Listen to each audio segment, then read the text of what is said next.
How is everybody? Good. You guys having fun? It's almost lunchtime. I'm only going to go for like an hour, so don't worry. So I am here to talk to you about technology, entrepreneurship, and maintaining our sanity. Those last two things, not quite an expert at yet, but technology, an expert. I've been doing this for 28 years. How many Gen Xers are here? Yes, we had the best generation, right? We started with nothing. There was nothing. There was like plastic phones on the wall that hopefully had like long enough cord. So in 1992, I had an after-school job at a car dealership in Libertyville, Illinois. And at some point, they wheeled in this amazing machine loaded with Windows 3.1, right? Remember?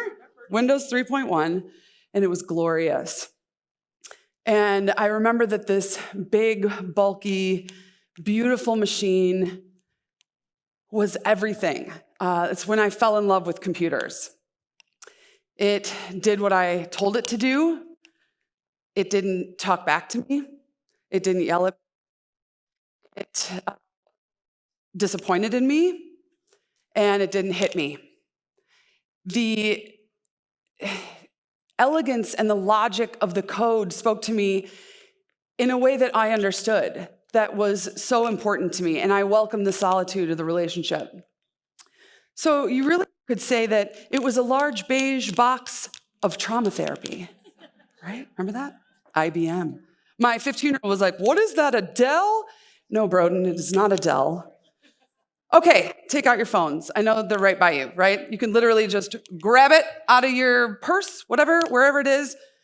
I know it's there. Hold it between your hands. Hold it to the technology gods. Praise the technology gods, this small little computer in your hands. You can reach your kid, your friends, your family at the speed of light, right? Like the speed of light. You can learn anything in a moment. Don't you just love technology? I love it. I love technology so much. Love it.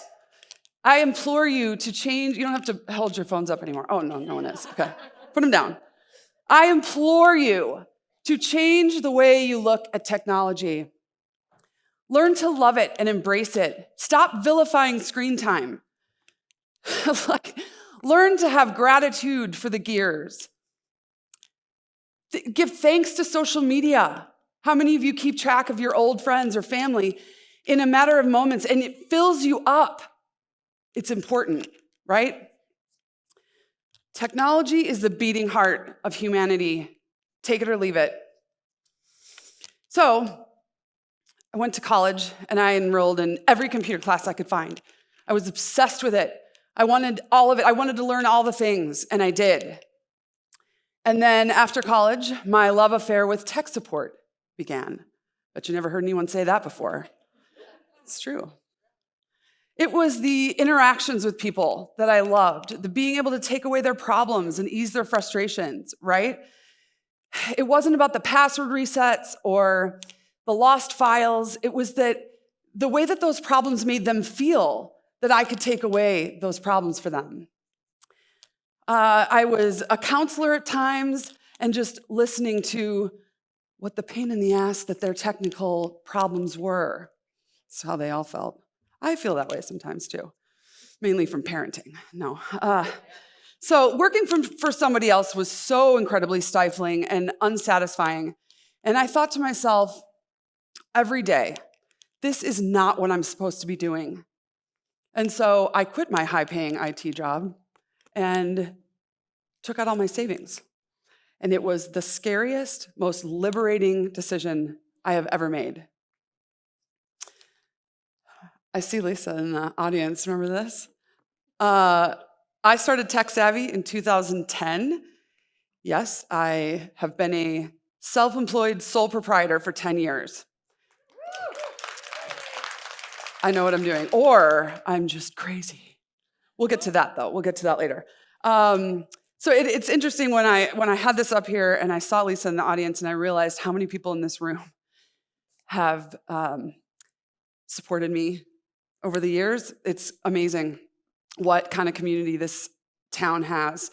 So, like Diane said, TechSavvy was the only woman-owned and operated computer repair business in the Pacific Northwest. And we researched it, but it wasn't meant to be an accomplishment. It was sad, really.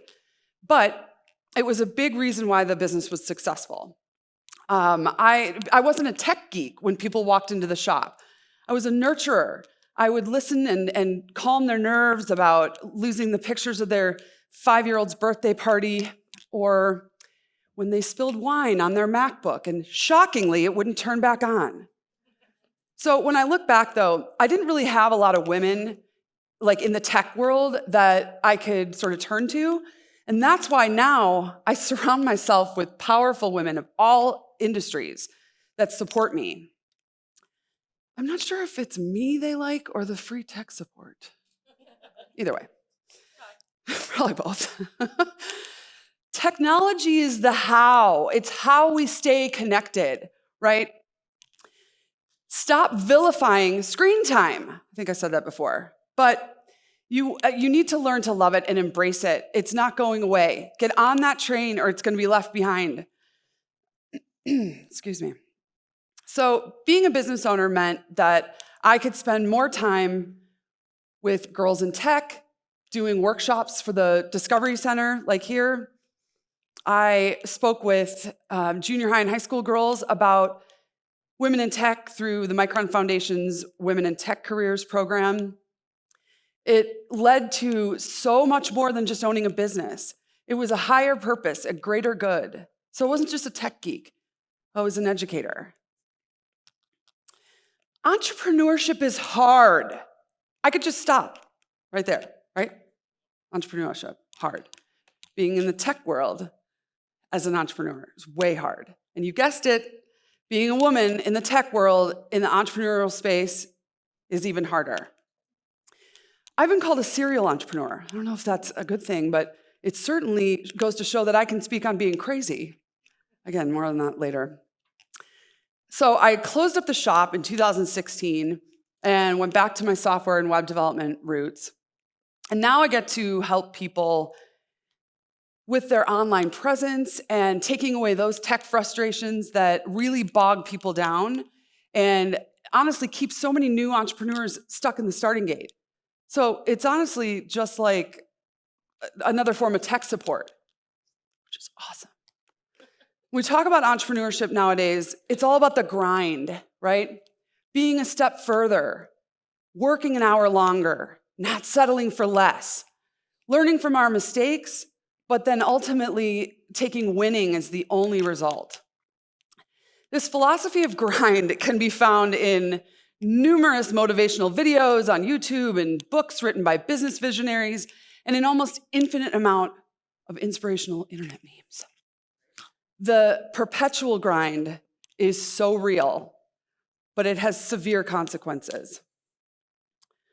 Elon Musk has likened starting a company to eating glass and staring into the abyss.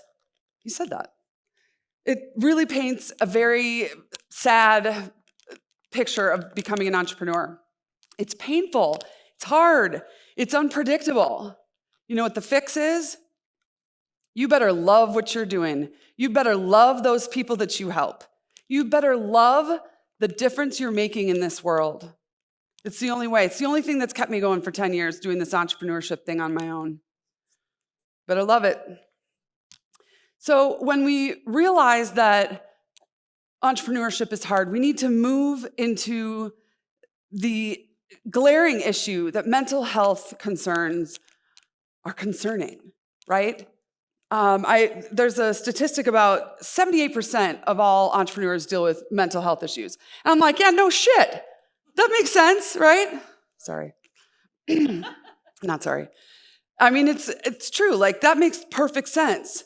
Entrepreneurs need to acknowledge the risk, disrupt the stigma, and take preventative action around mental health issues. I'm going to read this because it's from Forbes, and I want it to be clear that this is being talked about everywhere, not just in the mental health space. And they just really good. So entrepreneurs are trained to ignore the qualitative needs of their well-being, measured in meaningful and authentic relationships, overall life satisfaction and happiness. The message they've internalized from the field's most celebrated entrepreneurs is the outdated prescription of no pain, no gain, and a message that success is purely measured in quantitative returns, return on investment, and financial profit. The most brilliant and creative among us are sometimes the most troubled. And nowhere is that clearer than in the entrepreneurial ecosystem. Mental health is as essential for knowledge work in the 21st century as physical health was for manual labor in the past. Creativity, ingenuity, insight, brilliance, and analysis are often the cognitive cornerstones of breakthrough value creation in entrepreneurs. For these highly intelligent individuals, quantitative returns eclipse qualitative considerations. Unfortunately, in this paradigm, entrepreneurs crumble, struggling to calibrate the dissonance between the awareness that their emotional distress compromises their performance with the industry standard of cutthroat competitiveness that has defined the field for centuries. But while awareness is important, concrete steps are critical to minimizing mental health risks while maximizing the social and cultural benefits of entrepreneurial endeavors. So Steve Jobs said, people who are crazy change the world are the ones that do. So last spring, as if I didn't have enough on my plate, decided to start a podcast about living successfully with mental illness. Went over well with my friends. And it has received global attention. One of my first iTunes reviews was from someone in Australia who said, there are podcasts where someone wants to make it, and then there's this podcast where someone else needs to hear it. And I will tell you that over this adventure and disrupting stigma has been nothing short of profound. And listeners from all around the world are reaching out saying, oh my God, I'm not alone. That's one of the things I want you to take from this, that you're not alone, right? Don't isolate yourself. There are so many other people that are dealing with the same things that you are. And some of them are not only dealing with the voices of their clients and employees, but also the voices in their heads. So if I can do it, you can do it. I feel like we are bombarded daily with suggested mental health regimen, inspirational internet memes, and like cute cat videos. And none of that is bad, right? It's just surface. It's just shiny and fluffy. We need to drill all the way down to what's really happening in our collective minds. We need to reframe the subject. Our minds break and they unravel. And it takes so much to get back to that place of self-awareness. And we need to stop doing the huge disservice to people by saying that mental health is somehow all just essential oils and practicing yoga. Because I'll tell you what, you can't yoga your way out of a panic attack. You just can't. So I've read somewhere that success can be looked at as stumbling from failure to failure with no loss of enthusiasm. But I'm like, I kind of look at it more like just by not losing your mind, right? Failure can break us or it can break us free. We all struggle, right? But to what degree do we struggle? We can either overcome it, or we can wallow in our comfortable little sad depression blankets.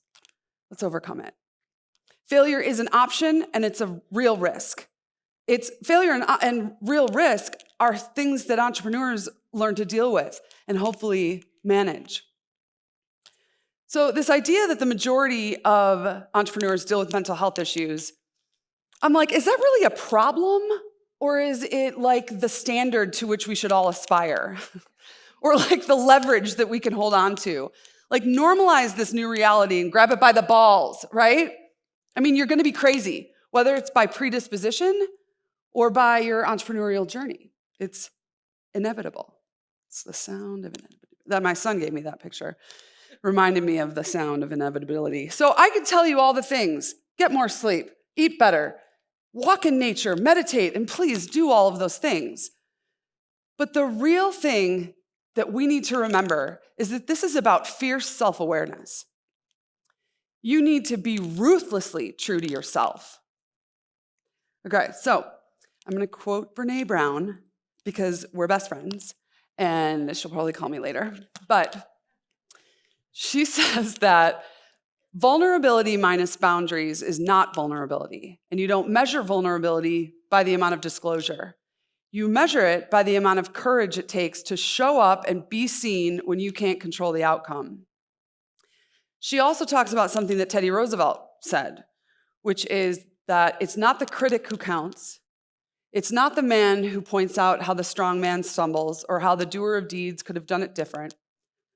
The credit belongs to the person who's actually in the arena, whose face is marred with dust and sweat and blood, who strives valiantly, who errs, who comes up short again and again and again, and who, in the end, although she may know the triumph of high achievement, when she fails, she does so daring greatly.